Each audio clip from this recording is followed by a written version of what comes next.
Good morrow, good listeners, and welcome back to the Shakespop Podcast. I'm your host, Koel Chatterjee. Over the past few months, I've been exploring the fascinating relationship between Shakespeare and Taylor Swift. We've looked at the echoes of Romeo and Juliet in Love Story, the afterlives of Ophelia, the shadow of Lady Macbeth, and the remarkable way Swift returns again and again to Shakespeare's women. It's why those references continue to resonate with millions of listeners over 400 years after the plays were first written. When Swift invokes Juliet, Ophelia, or Lady Macbeth, she's not simply quoting Shakespeare. She's drawing on a shared cultural memory, one shaped by centuries of performance, adaptation, and reinterpretation. Those characters have taken on lives far beyond the plays themselves, becoming symbols that each new generation reshapes to express its own fears, ambitions, and identities. Today's guest has been at the forefront of exploring exactly these kinds of connections. Dr. Elly McCausland is a scholar of Shakespeare, adaptation, and popular culture whose work has transformed the conversation around Taylor Swift and literature. Through her books, Swiftriterature, Meet Me in the Afterglow, Stars Around My Scars, and also Bake It Off, as well as her popular literature, Taylor's Version project, she has shown that bringing literary criticism and fandom into dialogue doesn't diminish either. Instead, it reveals new ways of understanding how stories continue to live, evolve, and matter. So, we're going to talk about Shakespeare, Taylor Swift, adaptations, close reading, fandom, university classrooms, and why the relationship between high culture and popular culture may not be a divide at all. Instead, it might simply be another chapter in the long history of readers making old stories feel new again.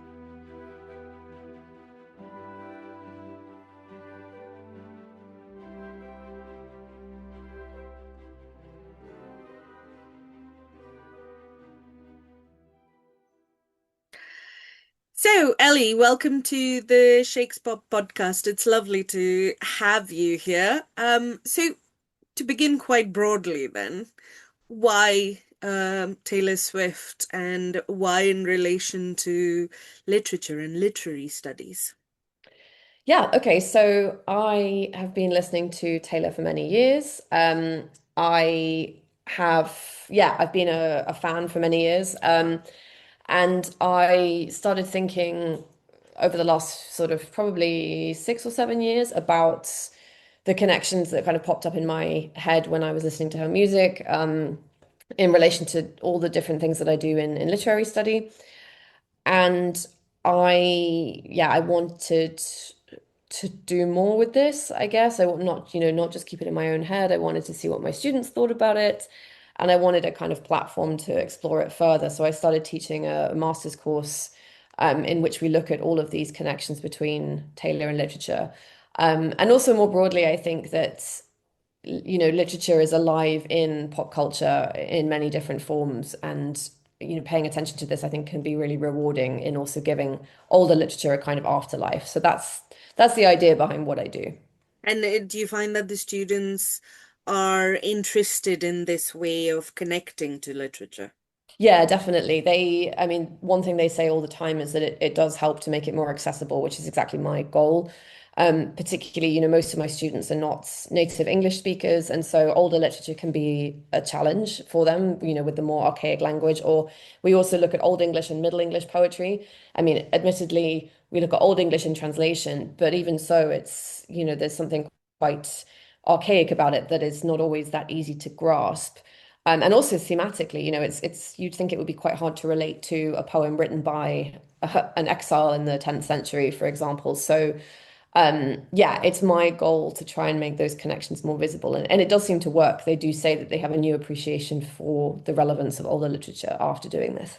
Hmm. So as I mentioned just before we started, I am coming to Taylor Swift quite recently. It wasn't really on my radar, but I've started in fact, it was one of your annotated collections Oh, on okay. Swift's poetry that got me interested in it. But related to what you were saying about your students, something I was reading earlier. Swift's listeners often describe that they feel seen by particular lyrics. So, do you think that literary criticism sometimes undervalues emotion as a mode of interpretation? Yeah, absolutely. I think, we talk about reader response and what the reader brings to a text, but we don't actually often tend to focus on the emotive or the affective side. And that is something that I very much encourage in my classes and in my work. I often, for me, the most rewarding parts of class are when the students do bring their emotions to the table. One of the exercises I ask them to do is we look at Mary Wollstonecraft's Vindication of the Rights of Women, and I ask students to write their own version or sort of hypothetical, if you were to write your own Vindication of the Rights of Women now in 2026, what issue would you focus on? And a lot of them get incredibly passionate about this.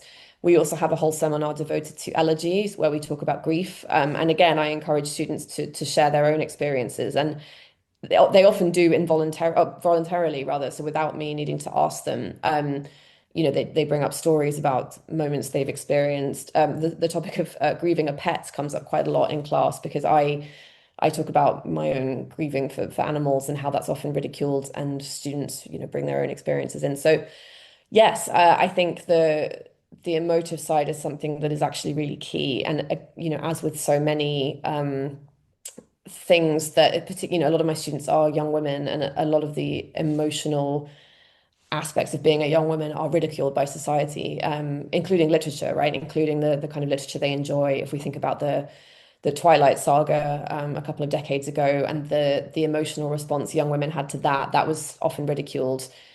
But of course, yeah, we should be bringing our emotions to the table, whether it's Shakespeare, whether it's Twilight, whether it's something in between. Absolutely.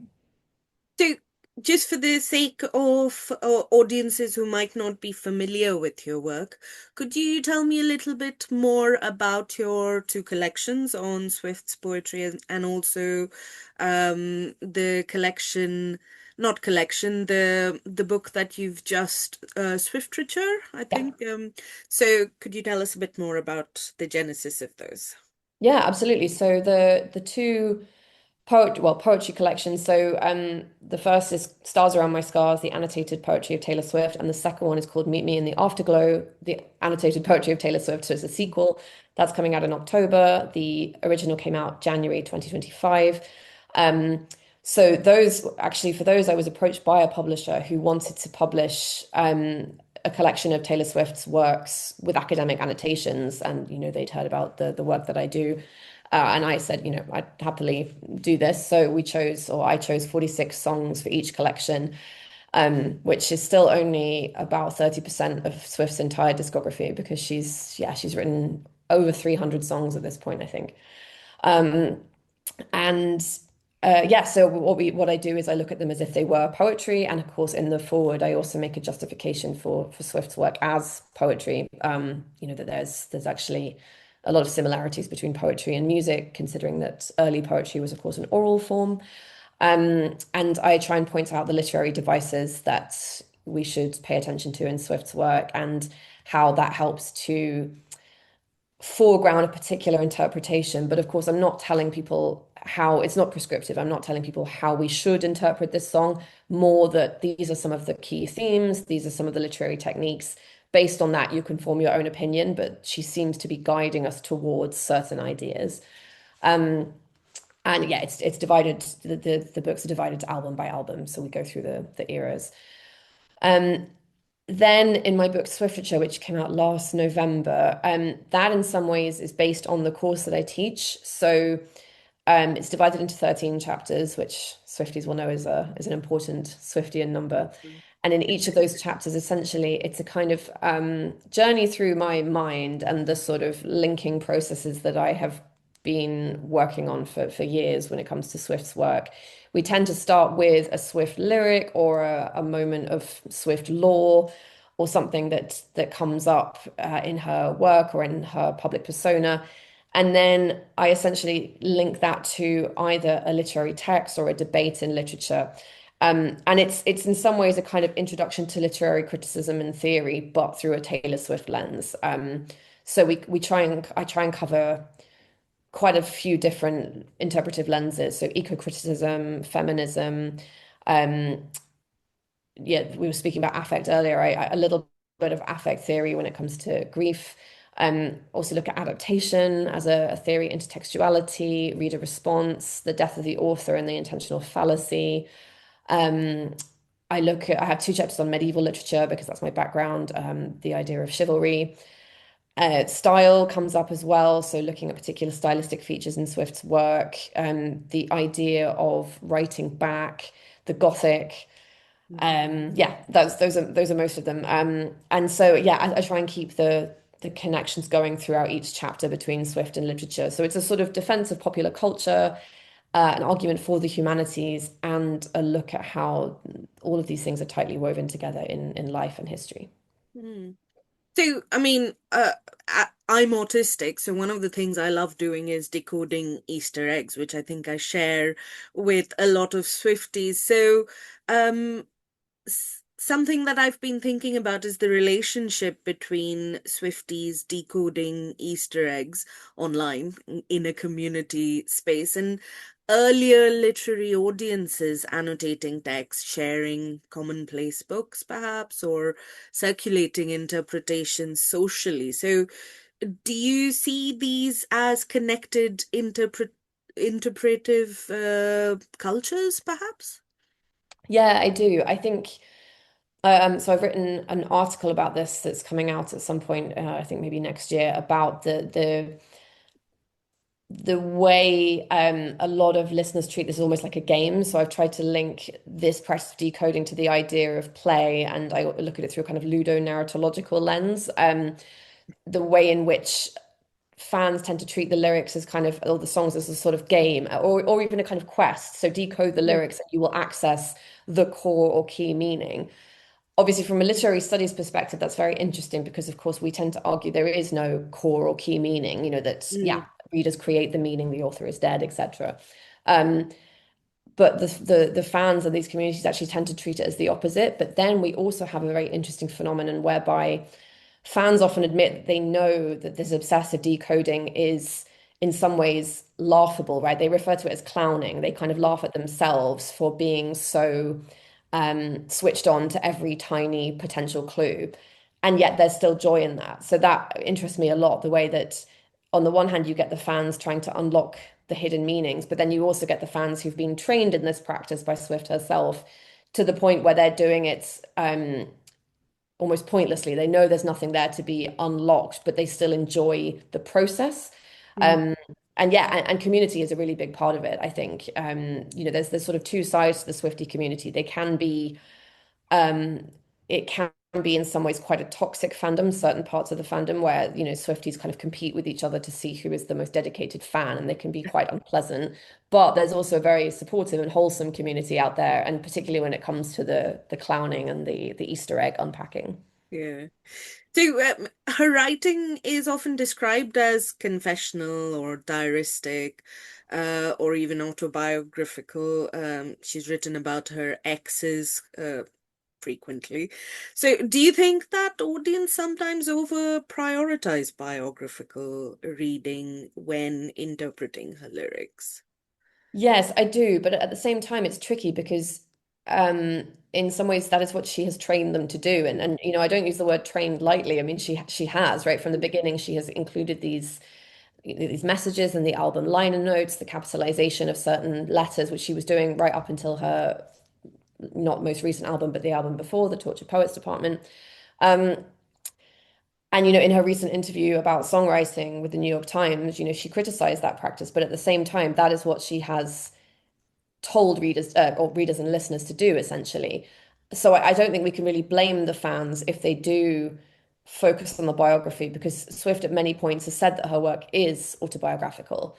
Um, but of course, I think this is where critical thinking is very important. You know, as critical thinkers, and also in my case, you know, as literary consumers of literature and literary studies, we also know that nothing is ever really fully autobiographical. There is always a mediation. There is always something in between. I think it's, I was thinking, we think in class about, you know, how close can you ever get to something that is truly autobiographical? What media would you use? I mean, you might say film, but of course, film is mediated by whoever's holding the camera, right? Photography is mediated. So there is always something between, yeah, the auto, the narrating self, and the biography, the actual lived experience. I tend to think her work is closer to autofiction. Mm. So I talk about this in the book about how there's a kind of hazy blur between the auto and the biography, and how we need to remember that it can be based on real life, but there's always some level of embellishment or mediation. And I think that's why critical thinking is so important when it comes to analyzing any form of particularly celebrity output. And so she does curate her image as well. I mean, events in her life, the tour that she did, and her engagement, that was heavily curated. So, I think there is a little bit of, I won't call it hypocrisy, but like you said, she is training her fans to read her as a person and as an artist in certain ways. So it's hard not to. But as you said, most of her fans realize that they're doing this on a conscious level, and the joy comes from the community trying to guess what the lyrics might mean. So Swift also, and this is something I've come across recently myself, which is why I got interested, but she frequently references canonical literature. So she's referenced Romeo and Juliet, she's recently referenced Ophelia, Daphne du Maurier. She's also referenced romantic poets, I think. So do you think these references genuinely deepen the songs and really make it poetry, or do you think that audiences sometimes want to justify their interest in Swift and they want to elevate pop music through literary comparison? Yeah, it's a very good question. I would say firstly that yeah, the automatic mention of Shakespeare or Wordsworth does not a song poetry make, right? So I think it's certainly, if I'm being very cynical, possibly true that, you know, a pop star, for example, might allude to a canonical work of literature in order to try and elevate their work potentially. Um, I'm trying to think of an example now. I mean,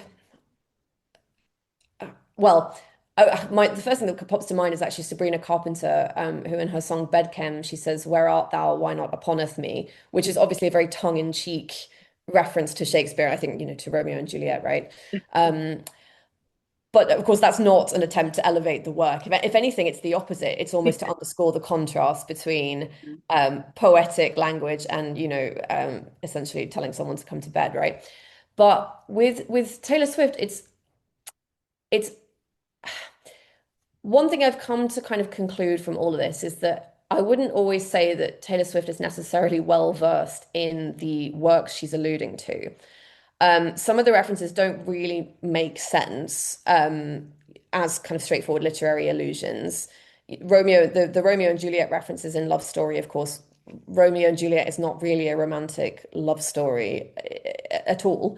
Yeah. It's deeply problematic for many reasons. It's much more about politics than it is about love. If anything, the love is supposed to be silly. We are supposed to, I think, as the viewer, to sort of roll our eyes and think, what are they doing? They are children, and you know, look at all the chaos they have caused through this. But And there are other examples where, I mean, the Fate of Ophelia recently is also quite a good example, whereby the it's certainly not clearly referencing Hamlet, in that there's references more to Macbeth actually, and much, to me, much more to the Lady of Shalott by Tennyson, I think, Yes. than Ophelia.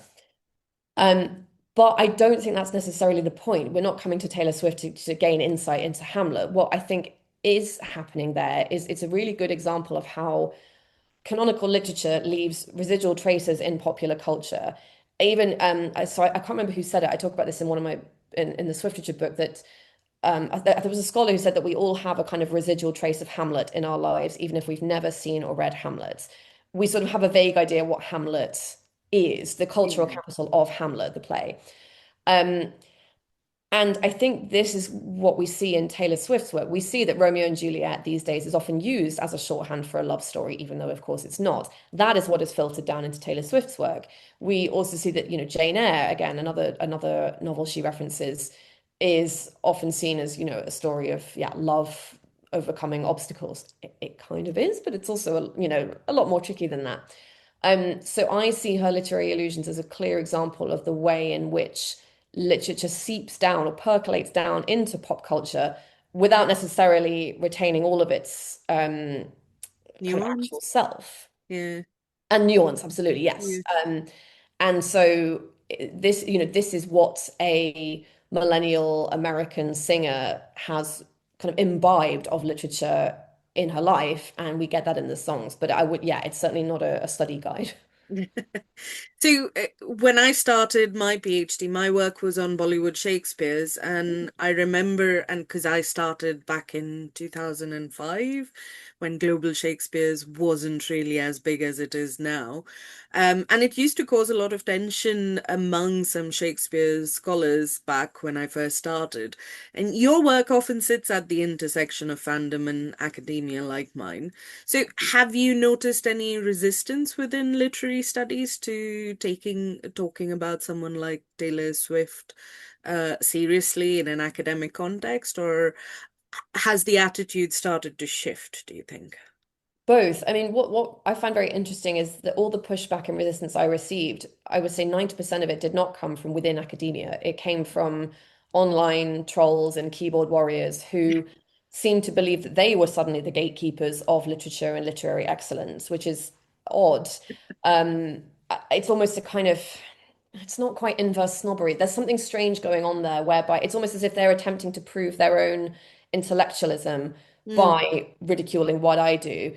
Whereas ironically, within the establishment, within academia, pop culture has been the subject of study for a long, long time, long before I started teaching Taylor Swift. We have video game studies. One of my colleagues works on video game studies. Graphic novels, of course, used to be ridiculed as a serious form of study. Now I think you know, they are seen as legitimate, thankfully. Children's literature, which is mm, also my actual field of study, is still sometimes the subject of snobbery.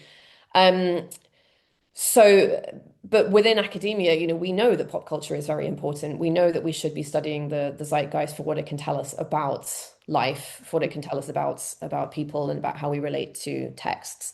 So, yeah, I mean, there were a couple of people within academia who might have been critical, but actually most people completely understood what I'm trying to do. And I certainly wasn't the first person to teach Taylor Swift and literature. There are multiple university courses, and now they're growing rapidly. Um, so I think the tide has turned. I think people are. I certainly don't get any as much of the criticism now as I used to. I think because people have kind of gotten bored now. Um, but also because, yeah, I think there is a recognition that actually this ultimately is a positive thing. More students are reading and more students are interested in literature, and that's ultimately my goal. mm. And how do you think Shakespearean fandoms and contemporary music fandoms like Swift's interact with each other? Do you think there's an overlap between them, or? Maybe, but probably quite a small one, I would say.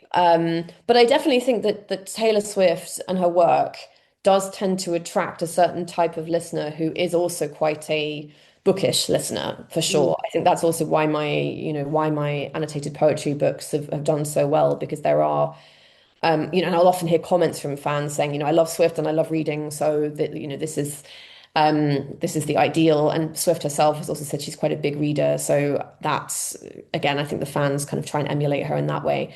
Mm. Whereas where there's specific fandoms, I'm not entirely sure, to be honest. I think there might be a small overlap, but I think it's more in terms of the kind of mentality. It's more the readerly mentality that seems to be attracted to someone like Swift. Mm. And lastly, I think I'd like to ask if you have any favorite lyrics from Taylor Swift or any lyrics that you think actually work really well as Shakespeare criticism. Ooh, I think, well, not Shakespeare related, but I really the one of my favorite songs is the song Ivy, from Evermore. Because one of my interests is in literary plant studies, and so the botanical metaphors she uses in that song. Um, I've talked about her literary allusions not always being correct, but actually the allusion to the reference to ivy in that song works on both the metaphorical and a botanical level, because she talks about my house of stone, your ivy grows, and now I'm covered in you, and it's about infidelity and about falling in love with someone when you're already married, and but ivy, of course, yeah, it grows very quickly and it can be extremely destructive, much like infidelity, right? And so I just kind of love that as a visual metaphor, but also as a botanical metaphor. Um, and I think I actually find The Fate of Ophelia an incredibly interesting song precisely because it's not very accurate when it comes to the Shakespearean allusions. And that so I analyze it in my upcoming annotated poetry book, and I had to ask for extra pages for it because I wanted so much I wanted to say, precisely because it troubles me. The Scorpions reference seems to be much more of a Macbeth reference, and then Yeah. the Tower, Alone in My Tower, again, Lady of Shalott by Tennyson is what I'm thinking, which is of course based on Arthurian legend, which is another of my interests. Um, and this essentially convinces me that when Taylor Swift is invoking Shakespeare, actually what she's really invoking is medieval romance. In Love Story, we get the same, vision of being on a balcony in summer air. We know, of course, Juliet never had a balcony. And the music video for that is a kind of mishmash of Renaissance and medieval romance culture. Mm. And then in The Fate of Ophelia, we get the same. We get a reference ostensibly to Hamlet that is in fact alluding much more to Tennyson's Lady of Shalott, which is in fact a medieval trope. And then, of course, she's also bringing in some of the pre-Raphaelites interpretations of Ophelia. So we've got an interpretation of an interpretation of an interpretation. And that, I think, is what's fascinating about Taylor Swift, is all these layers, the way in which canonical literature has been adapted and been developed in the mainstream or within academia, and has filtered down to someone like Taylor Swift. And it's interesting, it also came out around the same time as the film Hamnet, right, based on Maggie O'Farrell's novel, which is, of course, also an interpretation of Shakespeare that takes a lot of artistic license. So, yeah, I think she's most interesting when she's not very accurate in her Shakespearean references, because that tells us a lot about the position of Shakespeare now, I think, in the mainstream. It's often a kind of residual trace of Shakespeare rather than the original. Mm. If there even is a original, right? I mean, Shakespeare is slippery in that respect when it comes to originality, not just his own Exactly. plots, but also the texts themselves. Yeah, I mean, Shakespeare didn't come up with most of the storylines Exactly. anyway, or the characters in some ways. So, yeah, I mean, that's a conversation that I keep having over and over again about popular culture. What is really Shakespeare? So, Mm. this was fascinating. Thank you very much. I am definitely going to delve more into, I'm really looking forward to the next collection of the poetry as well. As I said, I'm just getting into Taylor Swift to try and understand some of the lyrics, because I think I'm of the generation that just missed Taylor Swift as when it started becoming Mm. popular, some sort of retracing steps and so, and but that, I mean, I couldn't find Ophelia in that song, so that was one of the things that confused me a bit, and Yeah, which is, and then I came across your work, and it's been really, really interesting. I also came across, like you said, it seems to be a lot of universities are now making literature, because it's not just about reading Taylor Swift. We're teaching students critical thinking, how to absolutely. read. So I think like when I teach Bollywood, Shakespeare's doing similar things in teaching students that language, like it's not always just about the language. So yeah, I mean, really, really awesome reading your work and learning something new about pop culture. Oh, Yeah. thank Before we finish, I'd like to thank Dr. Elly McCausland for joining me for this episode and for such a thoughtful conversation. If today's episode has inspired you to look a little more closely at the stories and songs we love, I'd highly recommend exploring Ellie's work, especially Swiftie and her literature Taylor's Version project. As always, I'd love to hear your thoughts. Have you spotted a Shakespearean echo in a Taylor Swift lyric? Or perhaps this conversation has made you rethink one of Shakespeare's plays. Come and join the discussion on social media or over on Substack. Until then, I hope you've enjoyed listening to me as much as I've enjoyed talking to you. Goodbye.